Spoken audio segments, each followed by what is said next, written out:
Hello, my loves. Today I want to talk about limiting beliefs and the ADHD mind and how that shows up for us. So, we naturally think in the negative. I call myself a doomsday thinker. Literally, if you ask me, Janae, what could go wrong?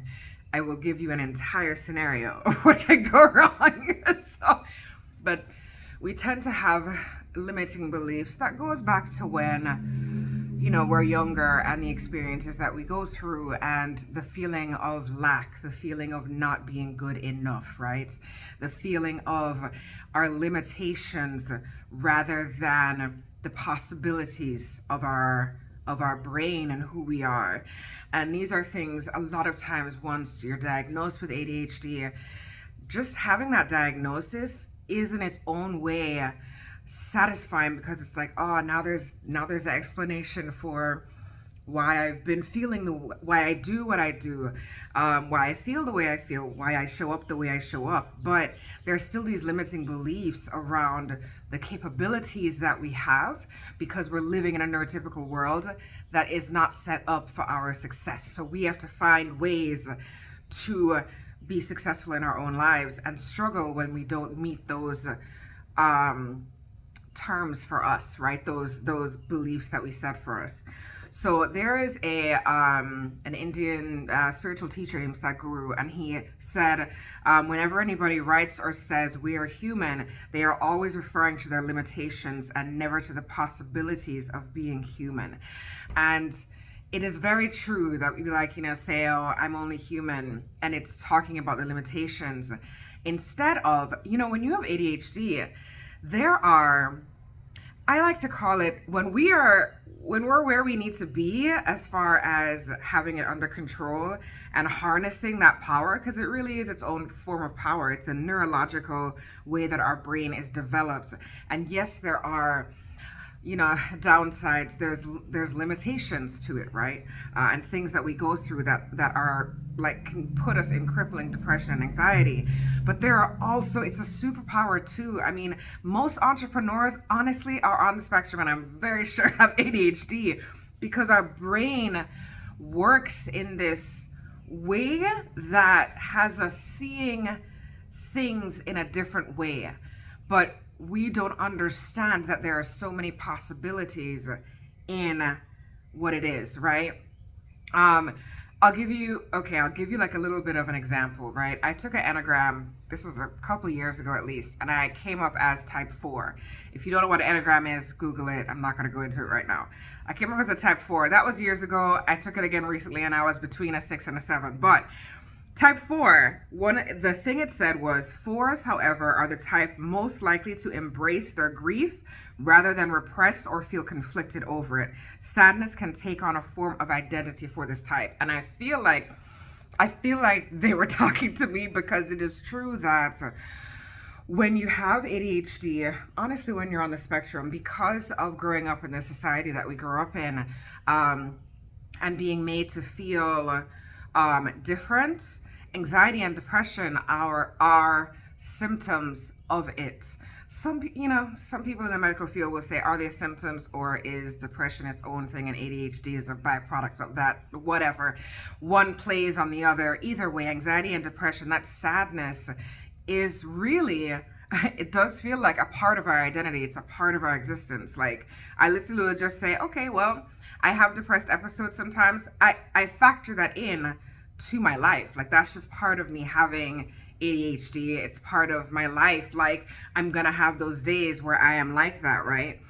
But then the question is, how often do you hold on to sadness rather than joy? How often are you looking at the negative of a situation rather than looking for the positive?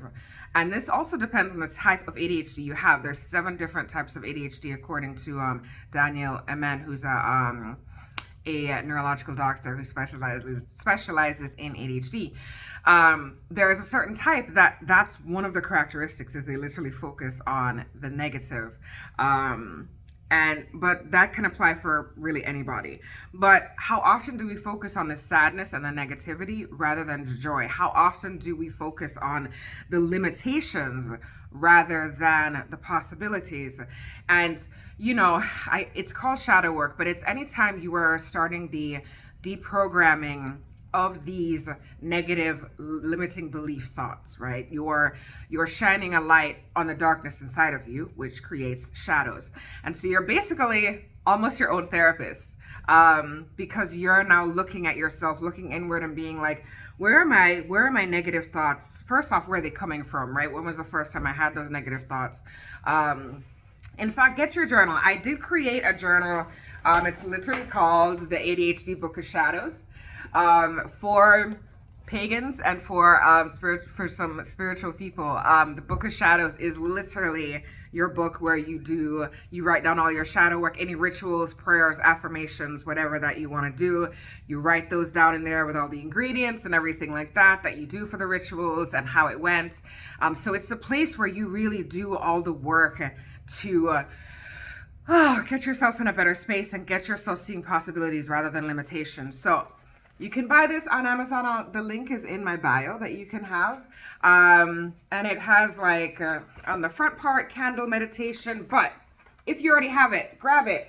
And what we're going to do is we are going to write down a journal prompt and write down, when was the first time you saw limitations? When was the first time you had those limiting beliefs? And what language comes up in your day-to-day? Even think about today. What have you said to yourself today that was a limiting belief? One of the things that I was continuously saying was, oh my God, I hate my brain. When I would forget things, when I would go into executive dysfunction and, just kind of shut down, I'd be like, I hate my brain and everything like that. And that's not conducive to me growing. It's more what I have to do now is say, okay, I don't hate my brain. What I do is I hate that this is an aspect of my condition, but I know that this is what it is, and what systems can I put in place to shift out of it, right? And start that process of shifting out of it. But journal around, what are those limiting beliefs? What language do you use? And then every day take note of that language. And then when you have that, when you write down what your limiting beliefs are, when you write down what language do I use, then follow up with, okay, I know that these thoughts are lies, because anything that is negative like that to that degree is not your core spirit. It's not coming from your divine spirit. It's not coming from your spirit team. That is literally coming from the things that people have said, the things that you have soaked into your skin that have now become a core belief, that it's now your voice telling you this rather than other people telling you this. So say, okay, I know that those thoughts are lies. Now, what are the possibilities? Those are my limitations. What are the possibilities? Flip that language around, right? Instead of saying, as I said, I hate my brain. Okay, this is an aspect of my mental difference. I don't even like saying disability, even though technically it is. I like to say a mental difference. This is an aspect of my mental difference, and I understand that now. So, and I love myself for it. I'm going to give myself grace because this is just part of the process of me. Now, what can I do to shift out of this energy, right? If you're in executive dysfunction, just say, okay, once again, this is part of it, honestly. Now, what can I do to shift out of this? Maybe it's calling a friend. Maybe it's literally just doing one thing, because a lot of times it's a to-do list that we don't do all the things we need to do, and we get overwhelmed. What's one thing I can do to get out of this overwhelm, right? So write down, what are the possibilities, and journal around that, and take your time with it. If you can't think of what those are the first time you journal, then try the next day. Or for a week, take note of when you say something that is hard on yourself, when you say when you have an automatic negative thought. They're called ants, but when you're having that automatic thought, what does that look like for you? Now flip that language, right? So try that and start saying, what are my possibilities? Let me stop looking at the limitations. Or when a limiting thought comes up, okay, I recognize that limiting thought, flip it. Now what's the possibility? What's the opposite of this? And I hope that works for you. Let me know how it works for you, and I will see you guys next time.